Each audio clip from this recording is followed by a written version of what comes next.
Joopy and Miko. We can let them off of a leash. I was working with Miko, but I think that she wants to pal around with Joopy.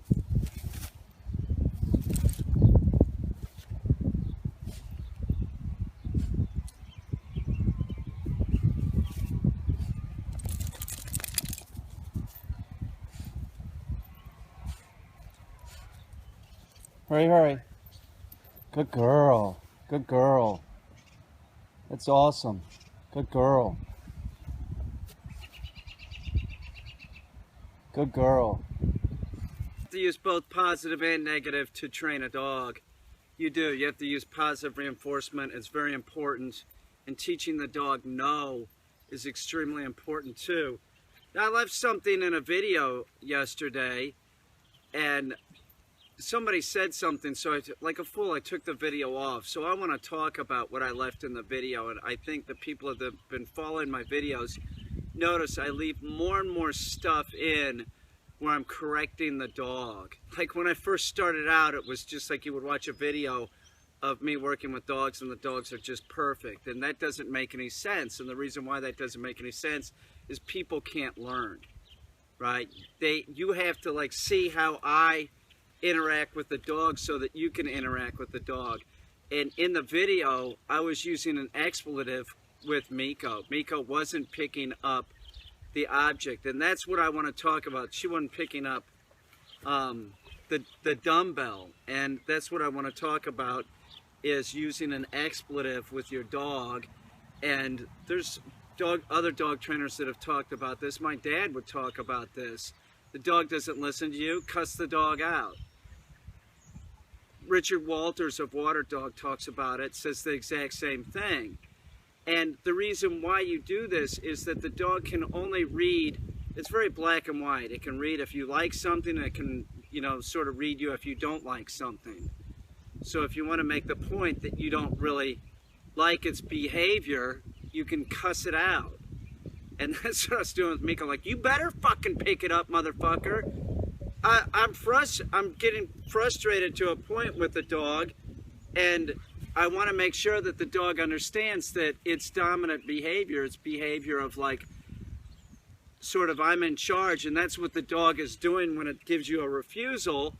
It's saying to you, no, I don't want to do what you're telling me to do because you're not in charge. You need to make the dog understand that, through a correction, of course, we're using corrections. I'm not talking about using expletives all the time. But if you're getting refusal after refusal, you have to bring it up to a certain level. And I don't want to, ramp up the e-collar a whole lot. I want to keep the e-collar under 15, under the point where a human can feel it. So one of the ways that I can increase pressure is using, one, a pressure wave, and two, expletives, making sure that the dog knows, you better fucking pick that up, dog, so we can move on. When your dog, you're teaching it to retrieve. Listen, this is a Shiba, and there's the, hey, Miko, come here, up. And there's this thing that people talk about, like they're hard to train. And I don't really find them that much harder to train than any other dog. And the reason for this is that all dogs at some point, there's difficulty training them. It might not be exactly like a Shiba, which is known for being dominant and stubborn. It's all about dominance. Like, I'm not gonna do it. I'm not gonna do it, human. And remember, we're always looking sort of ridiculous to the dog. In other words, the dog looks at us like a weird-looking dog. It's flattering in a way. Do you understand? So we're always looking sort of like the lesser dog to the dog. That's one of the reasons why you never wrestle with the dog or try and flip the dog over on its back, because you're going to look weak. You're going to look foolish.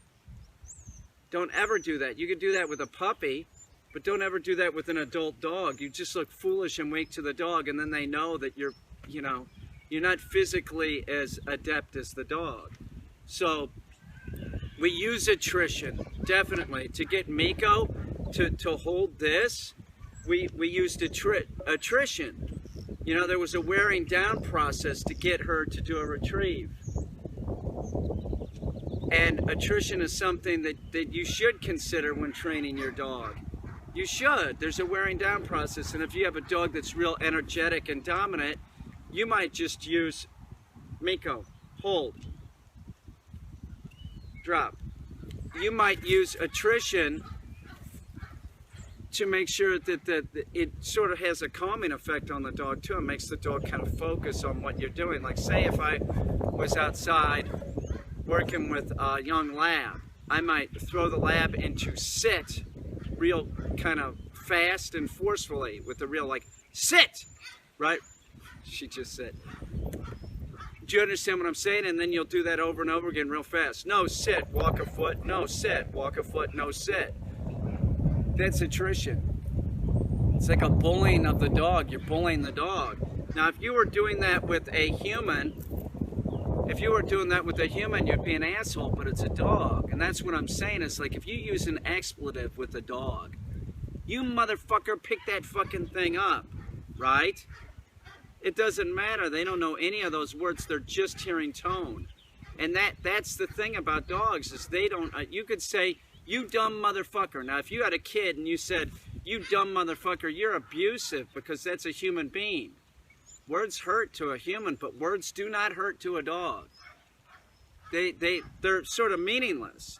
So if you want to say, motherfucker, pick that fucking object up right fucking now, and it works to get the dog to pick it up so that you all can move on, do it. Fucking do it. I should start leaving more of this in. It's important. I mean, it is. And that is why there's been a change over the last, you know, I started showing more mistakes and stuff. Even she's playing with Choopy here. Here, you want to go run around with Choop? Go run around with Choopy. I started leaving more and more, not mistakes and just stuff in my videos where there's more of an ability to problem solve as the viewer that watches the video. I'm gonna have to get their plane. Do you understand what I'm saying? So use an expletive, use attrition, use these things, and know that to get your dog to do something, a complicated task like picking up an object, going and retrieving an object and bringing it back, is a bunch of steps, and it's not always going to go smooth. And if the dog is giving you refusals, right, you can interject expletives. You want to send a pressure wave to that dog. You want the pressure wave coming at the dog. Always remember that if you say no to the dog and you're saying it like no, and I see this a lot, like an owner's like not using no in the proper way. It just sort of sounds like sing-songy, like it's a real, like a lot of chicks use this like kind of no, like that. No, you have to say no, you know? I had a client who was a like first grade or kindergarten teacher. I can't remember which one she was, but she had this voice, like this really kind of baby girly voice. And I've said this to a lot of owners that are female, like you had to butch it up. You have to butch it up at times. If your dog isn't listening to you, make sure that the dog knows you're pissed off. But you can't do it by, don't smack the dog, first of all. Don't ever hit a dog. That is non-productive, and that really is a sign when people have said that they've hit their dog, that's just a sign that they're frustrated. They're frustrated. Things aren't going well. And as a trainer, do I ever get frustrated with the dog? Yeah, absolutely. Absolutely. I don't use expletives all the time, but if I have a dog that's giving me refusals, that is one thing that is in my arsenal. I reserve the right to tell the dog, fuck you, pick the motherfucking thing up. Make sure that the dog knows that I'm pissed off. If the dog's giving me a refusal and I've given it a leash correction, I've said no, right? And we're in this one of these areas where training, it isn't full-on accepted the command, like picking it up. Now, after yesterday and last night, I can throw this, we can do walking retrieves with the dog and she'll pick it up. If she doesn't pick it up, I say no and she picks it up. You don't have to use the expletive. But if you don't bring it up to a certain level, they're not going to do it. So using an expletive and a pressure wave going at the dog is just one more thing that you can do. Do you understand what I'm saying? If your dog is barking and your dog is, this is one time when I definitely use an expletive, okay? If I was going outside and the dogs were all barking, I might go back in my house. What the fuck are you all fucking doing? Shut the fuck up. Do you understand? They're quiet. It's because I brought my pressure wave up to a certain point. If your dog is barking here, you have to go here. Same thing, if your dog doesn't want to pick this up and it's really being resistant, you have to do something to bring it to here to make sure that it picks it up. But that could also be conditioning, just repetition, which is mostly what I use, is just repetition over and over and over again. But if we're, say the dog's doing it on top of this, and then, okay, we're going to start putting it on the ground and the dog doesn't want to do it, I might use an expletive. This is something that you can use with your dog. You all should be using everything. But I'm going to say one thing right now. You see how I have a leash in my hand? If your dog isn't responding and you do not have a leash on your dog, you're the one making the big mistake. Don't use the expletive. Go put the leash on the dog.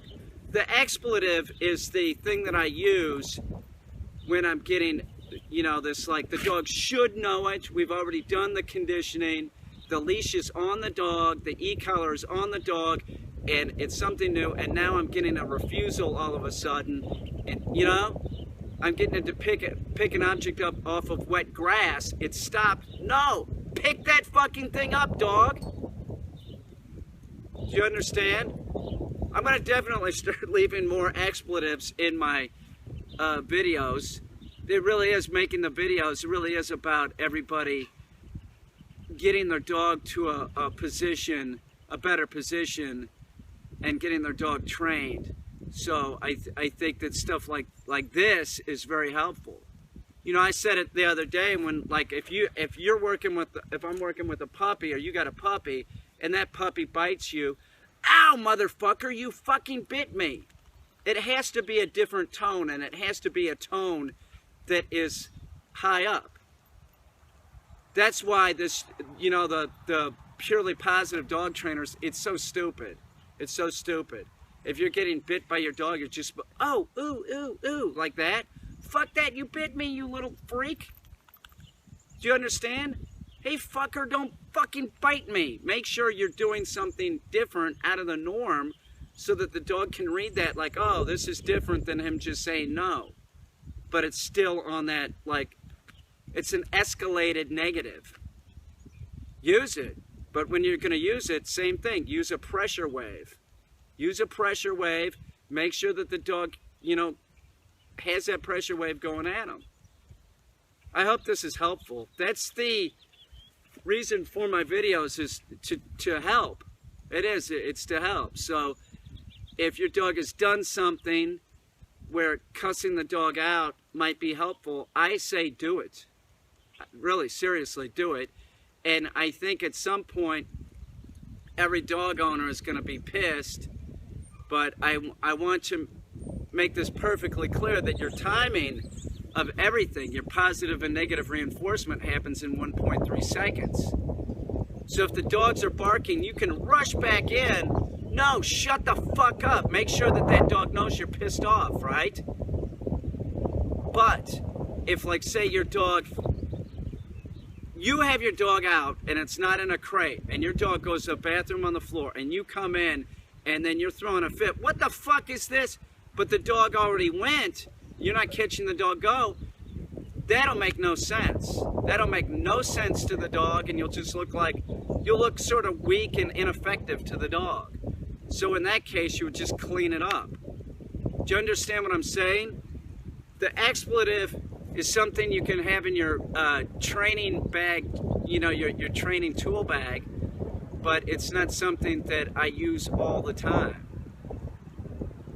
But training, this is the truth, training hold to all dogs, not just the difficult Shiba, which she's not that difficult as far as Shiba goes. She's very middle of the road. But do you understand what I'm saying? I might use it with the Shiba. But I might use it with Joopy. Joopy. I'm sure that I at some point when we were teaching Joop to hold, I was like, fuck, Joop, what the fuck are you doing? Hold. Do you understand? You see what I'm saying?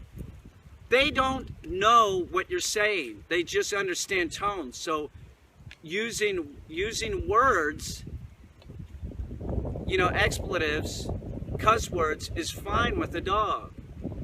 And sometimes being, you know, training your dog, you have to sort of act more pissed off than you are. It's a fact. You have to sort of act. Like when the puppy got me the other day, it was sort of exaggerated. You have to sort of exaggerate.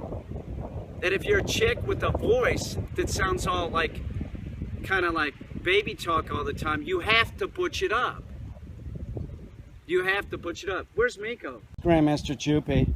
Here's a little Japanese wolf. This is Joopy's buddy. Oh, Joopy knows Miko's a girl.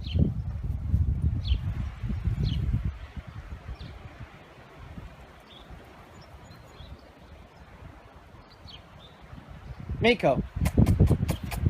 God, it's beautiful out. I think it's Easter Sunday. Miko, hold. Good. Sit. That's good. Nice. Drop.